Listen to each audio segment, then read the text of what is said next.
Good morning and welcome to Morning Java, brought to you as always by our friends at the Get-Go Cafe and Market, where, as Mr. Sunday can attest, they have really good lunch stuff. Yeah, or lunch at like 2 o'clock in the morning, which I'm going to experience after this one. He's going to be doing a little bit of that there with fresh subs, wraps, flame-broiled burgers, the whole deal. Chicken tenders. The Penguins have put themselves, I think, into a kind of a strange spot with their goaltending.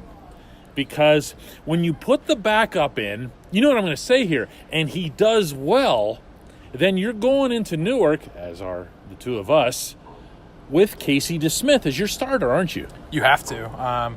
It's not like he played poorly in Washington, gave up the late goal, but man, was he excited in the locker room after the game to talk about getting a chance so quickly after that game to really just, get back out there and prove feed off of it. Man, I can go out there and I can stop these guys. But here's the thing is, if you go out there, you're the Penguins, you face the Devils, who are a better team than the Coyotes, and the Devils, do what might reasonably expected of them in their place.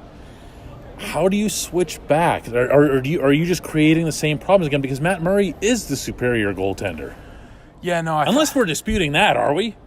At this moment, Casey DeSmith is the better goalie. In this week, in this past 2 weeks, so far in this season, it's not all Matt Murray's fault. He's talked a lot about doing the things that he wants to do, and the team's really stood by him in that. But Casey DeSmith robbed a couple of chances in this game. Yeah, he did. That you were waiting for somebody at some point this season to just rob a couple of goals, give the team in front of him to score a couple of goals, and just give him a chance. Give him a chance. Pitt Panthers put a beatdown on Virginia Tech at Heinz Field. Yeah, and who saw that coming? I mean, usually Pitt-Virginia Tech games come right down to the wire, like last year. Yeah, like last year. They were this close. That was Kenny Pickett's first appearance. I think most Pitt fans always remember the Lusaka Polite touchdown in the final minute there. That's what you expect. But Pitt just came out. In all the history of Pitt football, never has a team put up 654 yards like the Panthers did in total offense. That was just... And it was the way they did it, too. They ran with multiple backs. Kenny Pickett was tossing the ball around a little bit. You saw them winning, all in different ways and forcing Virginia Tech to say, okay, how do we stop this? How do we stop that? And they have now put themselves in a position, Matt, where if they win one more game or if Virginia loses one more game, they're going to the ACC championship game. And they're about to make Narduzzi look like a prophet. Yeah, and then you know what, Kenny Pickett already a prophet because he said before the season outright, it's like we're not going 5-7 again. Well, they can't. Six wins is already there. They're bowl eligible, so that's a huge thing too, making sure they're bowl eligible. But yeah, talking about Kenny Pickett, I mean that's a guy who his line might not look that impressive at the end. He was only 7 for 11, 160 some yards, from that game. But that was all first half. Yeah. He was 7 for 10. They only attempted one pass in the second half, so big with 31-7 halftime lead. They were just content and able to run out the ball. Yeah. Pickett was throwing it around the field there, showing he was getting an actual pocket when he on drop back passes. They weren't rollouts. Pitt looked like a diverse offense, and that's going to be scary for other teams the way they are able to run the ball. If that passing game's in the mix, I think they can tangle with just about anyone. That's the thing. They establish a balance on offense, and it'll help them win games because then no one can sit back and say, okay, Kenny Pickett, what do you want to do? No, now they have to account for 3 or 4 different weapons, and they're making it work. Talking baseball, you just came back from the GM meetings out in Carlsbad, California. Where is that anyway? It is about halfway between LA and San Diego, along the Pacific coast there. That wasn't in flames or anything. No, actually, I left. The last day was Thursday. I left that afternoon, and that evening, about 50, 60 miles north, where all the fires started in Thousand Until you Oaks see that Alabama. stuff with your own eyes, it doesn't really, it doesn't register here. Let's talk a little bit about the event that you covered, specifically the aspect that the Pirates might spend. Why would any of us believe that? And don't give me gone because that doesn't count. I know.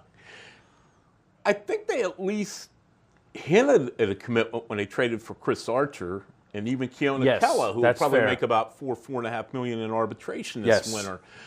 I think now whether that's it, whether that was it, and that was a tease, and said, hey, we spent our money, and we're going to get by minimum wage guys everywhere else, remains to be seen. But I have a feeling that they will at least. I think if we're up to Neil Huntington, he would, but he has a budget to pay, to work under. So all GMs he's do. limited. Yeah, I mean, he has a lower one than most GMs. Yes, he does. So I think he realizes it's going to be pretty much the same thing. Got to get creative. Maybe hit on a low price guy and hope you get a big year out of him. And I don't think they're going to be in a Bryce Harper sweepstakes. I can confidently predict that. You're all over the not getting Bryce Harper story. The shortstop aspect, though, I don't see how you do this without free agency, because it's not like they're loaded up, John, with trade options either. No.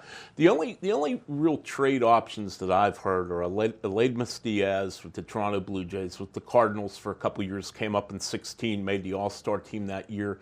But there's a lot of people that question if he really has the range to play shortstop. And I know even the Cardinals were more than willing to trade him last winter to the Blue Jays. The other one out there you hear is Addison Russell, and boy, after all the domestic violence suspension and everything. Never mind that he hit a line drive off Matt Sunday's head. Don't think we've forgotten about that Sunday. Don't think we've forgotten about that one. We don't want him in Pittsburgh. We can't have him here. No, that takes him out of the We're equation. Done with Addison Russell absolutely. all around. He tried to kill one of our people.